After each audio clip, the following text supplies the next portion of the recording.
আমার চ্যানেলে তোমাদের সকলকে স্বাগত।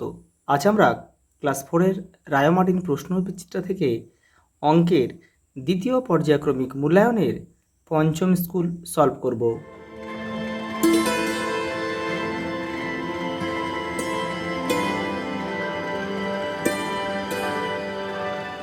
প্রথম প্রশ্ন দেখো,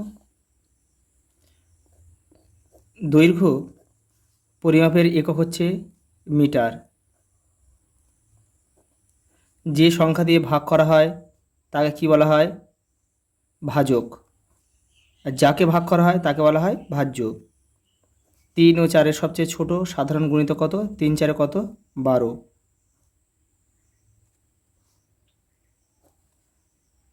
দেখো 1 কিলোগ্রাম সমান সমান 1000 গ্রাম। দেখো এটা একটু দেখে নাও, এটা 3 4 12 করলাম কারণ এটা কিন্তু ভাঙা যায় না। এটা যদি ভাঙা যেত তাহলে কিন্তু দুজনে লসাও করতে হতো। যখন সবচেয়ে ছোট সাধারণ গুণিতক হবে যে সংখ্যাগুলো, সেটা হবে তাদের লসাগু। এটা লসাগু করে যেটা হবে সেটাই কিন্তু হবে। শুধু এটা মৌলিক সংখ্যা বলে আমি শুধু জাস্ট গুণ করে দিলাম। 3 4 12। 12 টাকার সমান 3 ভাগের 1 ভাগ, তাহলে কী হবে? 3 4 12 4। দেখো সত্য মিথ্যা নির্বাচন করো। গুণনীয়কের সংখ্যা নির্দিষ্ট, এটা কিন্তু সত্য। দৈর্ঘ্য পরিমাপের একক হচ্ছে মিটার, এটাও সত্য। দেখো 4 ভাগের 4 অংশ সমান সমান 1 অংশ, এটা সত্য। দেখো 4 ভাগের 4 অংশ মানে এই 4 ভাগের 4 অংশ কেটে গেল, সমান সমান 1 অংশ হয়ে গেল। পরেরটা দেখো, 2 ঘন্টা সমান সমান কত মিনিট? 2 ঘন্টা আমার সমান সমান 120 মিনিট, তাহলে এটা কিন্তু কি? মিথ্যা। দেখো ভগ্নাংশের হর একই রেখে লব বাড়ালে ভগ্নাংশের মান কিন্তু বেড়ে যায়, তাহলে এটা হবে কি? এটা হবে মিথ্যা।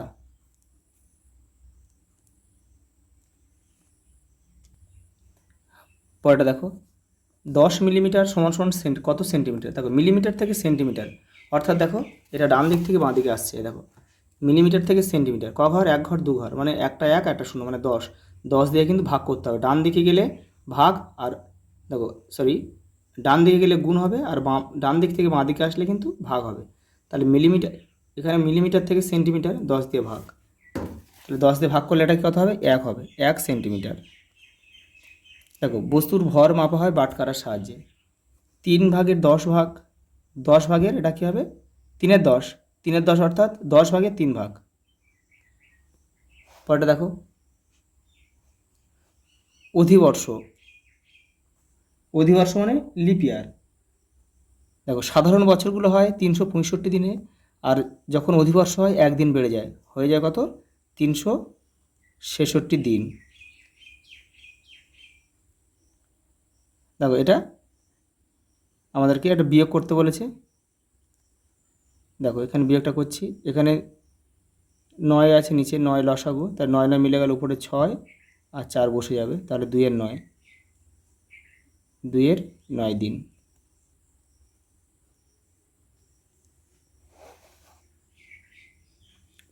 পরে দেখো এটা যোগ দিয়েছে। দেখো যখন নিচে একই থাকবে সে নিচেটাই কিন্তু লসাগু হয়ে যাবে, আর উপরগুলো শুধু যোগ করলে হয়ে যাবে। 1 2 4, তার মানে দেখো 4 আর 2 6 1 7, মানে 7-এর 7, তাহলে 7 7 কেটে গেলে উত্তর কিন্তু 1। তারপর বিয়োগ করো, 0 0, 6 থেকে 1 বাদ দাও 5, আর 8 থেকে 4 বাদ দাও 4, তাহলে 4 কিমি 500 মিটার। এটা দেখো ছোট থেকে বড় সাজাতে বলেছে। দেখো এটা লক্ষ্য করো, উপরে সব সমান আর নিচে সব ছোট বড় আছে।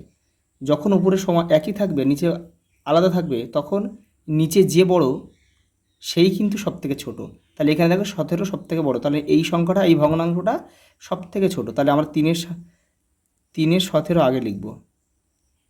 তারপরে 17-এর পরে দেখো 10, তারপরে 3-এর 10, তারপরে 8, 3-এর 8, তারপরে 3-এর 5। পরেরটা দেখো, উৎপাদকের গাছ তৈরি করো 30। তা 30টাকে আমরা এইভাবে লিখতে পারি, 30 একে 30,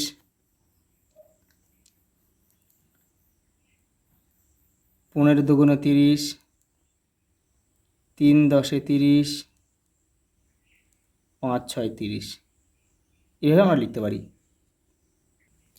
দেখো, পিসিমের বাড়ি যাওয়ার জন্য রতন 12 কিমি 300 মিটার বাসে, 2 কিমি 800 মিটার পথ রিক্সায় গেল। বাস ও রিক্সা মিলিয়ে রতন মোট কত কিমি পথ গেল হিসাব করো। এটা কিন্তু যোগ করতে হবে, সিম্পল যোগ করলে কিন্তু আমাদের উত্তরটা হয়ে যাবে। দেখে নাও, এই দেখো 0 0 8 আর 3 কত, 8 3 11, 1 হাতে থাকে 1, একটা এবারে চলে আসবে, তাহলে 2 2 4 1 5, তাহলে 15 কিমি 100 মিটার কিন্তু পথ সে টোটাল গেল। পরটা দেখো, সুবলের বাগানে একটি 4 কেজি 600 গ্রাম ওজনের কুমড়ো ফলেছে। সে এই কুমড়োর 800 গ্রাম রাবেয়াকে, 1 কেজি 250 গ্রাম তুহিনকে ও 650 গ্রাম পাপিয়াকে দিল। সুবলের কাছে এখন কত ওজনের কুমড়ো পড়ে রইল। দেখে নাও, এই অঙ্ক কিন্তু আগেও হয়েছে। এই যে দেখো, প্রথমে কি করবে, প্রথমে যেগুলো দিয়েছে সেগুলো যোগ করবে, যোগ করার পরে যে উত্তরটা হবে সেটাকে এই 4 কেজি 600 গ্রাম থেকে বিয়োগ করলে কিন্তু আমাদের উত্তর বেরিয়ে আসবে। এই যে পরের প্রশ্ন দেখো, নন্দীগ্রামে রিয়াপাড়ার পান চাষি সমীরবাবু পান পাতার গাছ তৈরি করেছেন। 32টি পান পাতা বেঁধে একটি গোছ তৈরি করলো। 406টি পান পাতায় কতগুলি গোছ তৈরি করবেন হিসাব করো। মৌলিক উৎপাদকে বিশ্লেষণের সাহায্য করবে। দেখো, অঙ্কটা কিন্তু এই সংখ্যাটা ভুল দেওয়া আছে, কারণ এর সঙ্গে এটা কিন্তু কোনো রকমে মিলছে না। দেখো, উত্তর কিন্তু 12 আছে, অর্থাৎ যদি উত্তর 12 থাকে তাহলে কিন্তু এই সংখ্যাটা 384 হবে। তাহলে এই অঙ্কটা এইভাবে হবে। দেখো, এই 32টাকে এভাবে ভাঙবে, 384টাকে এভাবে ভাঙবে, ভেঙে উৎপাদকগুলোকে উপরে লিখে কাটাকুটি করলেই আমাদের কিন্তু উত্তর হয়ে যাবে। এখানে 1 2 3 4 5, উপরেও আমাদের 5টা কাটতে হবে, 1 2 3 4 5, তাহলে পড়ে রইল কি, 2টো 2 আর একটা 3, 3 2 6 6 2 12, তাহলে 12 গোছ আমাদের উত্তর। পরেটা দেখো, সুতপা জল গরম করবে, তাই সম্পূর্ণ ভর্তি 4 গ্লাস জল সে বাড়িতে ঢাললো। প্রতি গ্লাসে 300 মিলিলিটার জল ধরলে সুতপা কত মিলিলিটার জল বাড়িতে ঢেলেছে হিসাব করো। দেখো, উত্তর কিন্তু মিলিলিটারে চেয়েছে। তাহলে দেখো, 4 গ্লাস ঢেলেছে, 1 গ্লাসে কত থাকে 300, তাহলে 4 গ্লাসে কত গুণ হবে, তাহলে 300 গুণ 4 সমান সমান 3 4 12, উত্তর হবে 1200 মিলিলিটার। এটা কিন্তু আমাদের উত্তর। আজ এই পর্যন্ত, দেখা হবে পরের ভিডিওতে।